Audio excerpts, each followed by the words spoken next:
Hello guys, मैं आपका host Keshavnath. Your travel journey के दर्शकों के लिए दो चूल्हा पास का ये सफ़र एपिसोड नंबर 8 लेकर मैं हाजिर हूँ। आप सभी का दो चूल्हा पास में हार्दिक स्वागत है। और आज के इस एपिसोड में हम थिम्पू से चलेंगे और बीच रास्ते में लंच लेंगे और लंच के बाद लगभग 3-3:30 बजे के आसपास दो चूल्हा पास हम पहुंचेंगे। तो चलिए सबसे पहले थिम्पू शहर का हल्का सा नज़ारा आपको दिखाते हैं और उस नज़ारे के बाद आपको एक ईटरीज में लंच की व्यवस्था जो है हम लोगों की, वहाँ उस ईटरीज को आपको दिखाएंगे और उसके बाद हम आपको सीधे दो चूल्हा पास के दृश्यों के बीच पहुंचाने का पूरा मेरा प्रयास होगा। तो आइए थिम्पू के इस मार्केट को देखिए और हमारे साथ बने रहिए।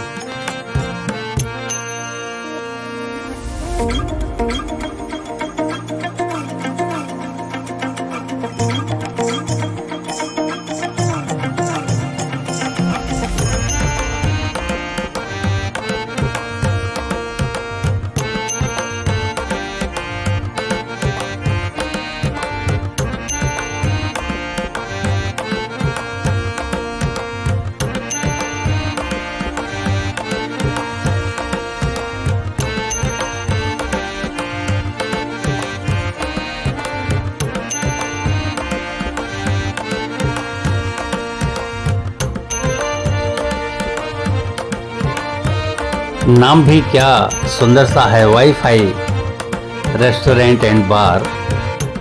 और ये थिम्पू और पुनाखा के मुख्य मार्ग के मध्य में है। और अब आप इस समय वाईफाई रेस्टोरेंट को हम आपको दिखा भी पा रहे हैं और आप देख भी पा रहे हैं।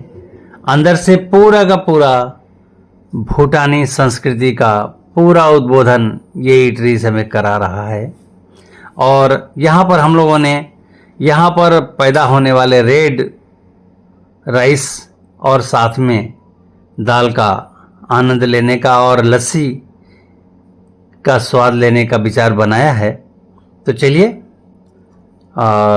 इस ईटरीज का फुल नज़ारा आप देखिए और इसके बाद ये हमारा व्यंजन। हेलो गाइस, दो चूल्हा पास ये भूटान पर्यटन का एक विशेष स्पॉट है और ये हाइट पर है। साथ ही साथ यहाँ मौसम कब बदल जाए कुछ नहीं कह सकते। जैसे अभी सनशाइन है, लेकिन सनशाइन कब गायब हो जाएगा पता नहीं चलेगा। और यहाँ न चाहते हुए भी आपको ठंडी सी लगेगी। तो ये है दो चूल्हा पास। और पास इसलिए बोलते हैं कि दिसंबर जनवरी में यहाँ पर स्नोफॉल होता है। यदि स्नोफॉल का एंजॉय लेना है तो भूटान में इस जगह पर आपको आना ही पड़ेगा दिसंबर और जनवरी मंथ में। तो ये है, जैसे देखिए इस समय क्लाउडी होने लगा ना। अभी सनशाइन भी है और ये घाटियाँ क्लाउडी भी हैं। तो आइए आगे चलते हैं और आपको थिम्पू से पुनाखा जाते समय दो चूल्हा पास पढ़ना ही पड़ना है।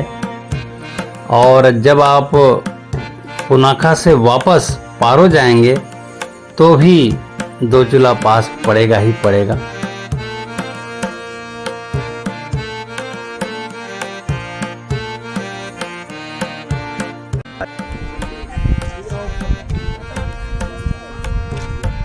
दो चूल्हा पास के टॉप पे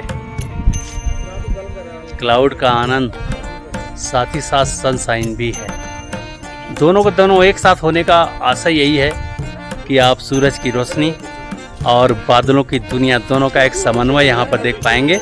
यह है दो चूल्हा पास।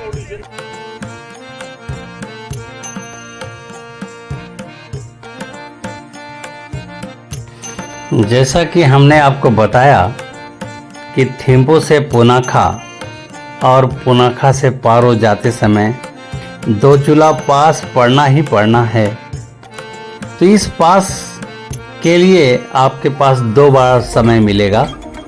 आप पुनाखा जाते समय भी इसको वॉच कर सकते हैं और लौटते समय भी कर सकते हैं। जब हम जा रहे थे तो यहाँ इंद्र भगवान की कृपा हो रही थी, धीमे धीमे बारिश हो रही थी। इस कारण से हमारे कई साथी ये बोल रहे थे कि वैली का तो पूरा आनंद हमें मिला नहीं, सिर्फ 108 स्तूपास जो हैं केवल हम उन्हीं को नज़दीक जाकर निहार पा रहे हैं। तो इसमें आते समय और जाते समय दोनों के दृश्यों को हमने क्लब किया है। इस नाते सनशाइन में और क्लाउडी रीजन में दोनों का दृश्य एक साथ 2 जुला पास का हम आपको दिखा पा रहे हैं। This is a golden chance for us to scenario captured in cloudy region and sunshine reason.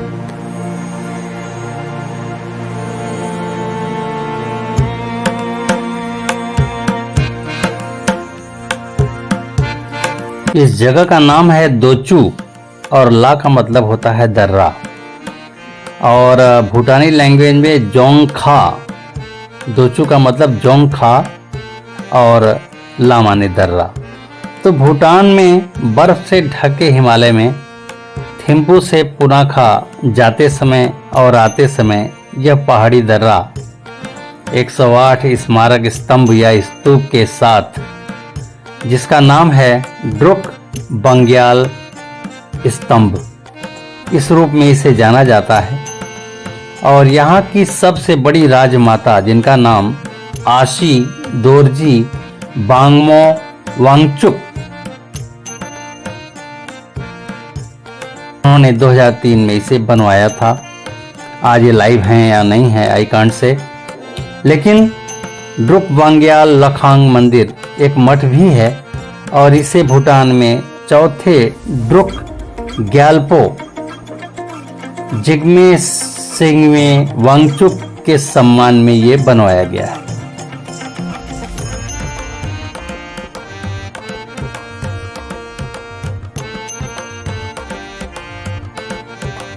दोचुला पास से यहाँ की सबसे ऊंची चोटी माउंट गंगकर पुएंसुम, जो माउंट मसांगगांग पर जाना जाता है और उसकी हाइट 7,570 मीटर है और अन्य चोटियाँ 7,194 मीटर के आसपास हैं। तो सबसे ऊंची चोटी माउंट गंगकर पुएंसुम इसी जगह से दृष्टिगोचर होता है, बशर्ते कि मौसम साफ हो।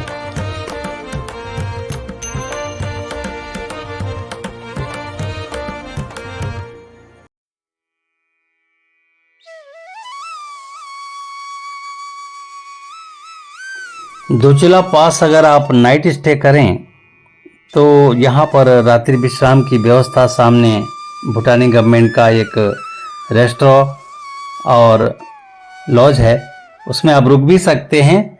तो एक प्रमुख स्पॉट है यहाँ पर भूटान बोटैनिकल गार्डन, जिसे आप देख सकते हैं, परंतु हम लोगों का नाइट स्टे यहाँ नहीं था, इस वजह से भूटान के बोटैनिकल गार्डन तक हम लोग अप्रोच नहीं कर पाए।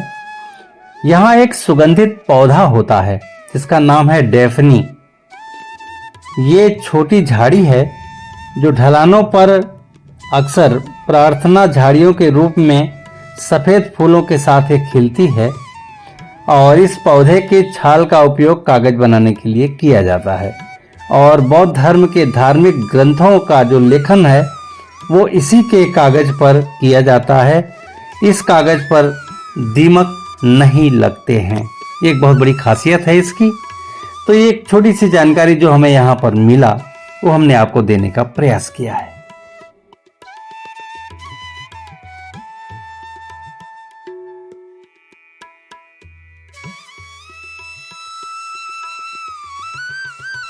दोचुला पास दर्रा एक खूबसूरत और दिल को छू लेने वाला स्मारक है, जिसे 2003 के सैन्य अभियान में मारे गए 108 भूटानी सैनिकों के सम्मान में बनाया गया है।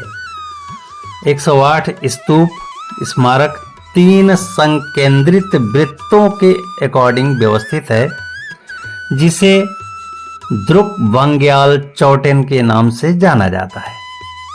और दोचुला दर्रा एक लोकप्रिय पर्यटन उभर कर भूटान में सामने आया है 2003 के बाद। और यहाँ पर भूटानी संस्कृति का गुणगान करता ये दोचुला पास साफ मौसम में हिमालय और मसांगोंग पहाड़ियों के सफेद रंग दिखाई देते हैं। ये जगह है जहाँ पे बीच में स्तूपा बना हुआ है और छोटे छोटे स्तूपाज और बीच में एक बड़ा स्तूपा, उसके साइड में आगे पीछे उत्तर दक्षिण पूर्व पश्चिम एक एक बड़ा बड़ा स्तूपा बना हुआ है। और गिनती तो मैंने नहीं किया, लेकिन हो सकता है कि सारे स्तूपा मिला के 100 के ऊपर ही हो सकते हैं। और इन स्तूपास पे किनारे किनारे हरी हरी वादियों वाली घास बहुत ही रोमांचक सीन दे रही है। और इस समय पूरा का पूरा घाटी क्लाउडी हो रहा है, देखिए आप। और इस फॉग के सीजन में अपने आप में नज़ारे ही नज़ारे हैं। और इन नज़ारों के बीच में आप सभी का साथ और प्रकृति, ऐसा लगता है दिल खोल के हम लोगों के बीच में पूरे घाटी को वैली ऑफ क्लाउड बना रही है। और इस वैली ऑफ क्लाउड का आनंद देखिए। इस आनंद का आनंद ही परमानंद है। तो इस तरह से आप देख सकते हैं कि पूरी घाटी, कुल मिला के ये कह सकते हैं कि हम क्लाउड लैंड में भी हैं। और भूटान को वैसे भी लैंड ऑफ थंडर बोला जाता है। तो लैंड ऑफ थंडर में क्लाउड तो बनता है। थिम्पू से पुनः जाते समय रास्ते में पड़ता है। और इसके नज़ारे वाकई में दिल को खुश करने वाले नज़ारे हैं। जितना कहा जाए उतना कम है।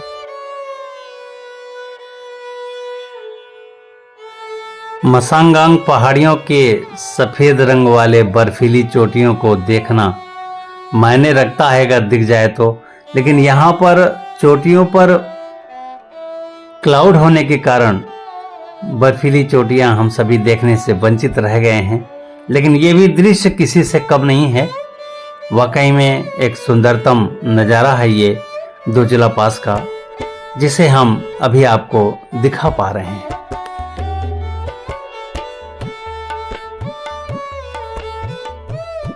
दोचुला में ये जो 108 स्तूपा आप देख रहे हैं, 2003 में भूटान में एक वार हुआ था और जिसमें काफ़ी भूटानी सोल्जर्स वीर गति को प्राप्त हुए। और उनकी याद में और उनकी आत्मा को शांति प्रदान करने के लिए ये वार मेमोरियल के रूप में बनाया गया। और ये दोचुला पास इसीलिए सबसे ज़्यादा प्रसिद्ध हुआ कि वीर गति प्राप्त वीरों के नाम पर ये मेमोरियल बनाया गया है। तो ये है भूटान का मेमोरियल पार्क दोचुला पास।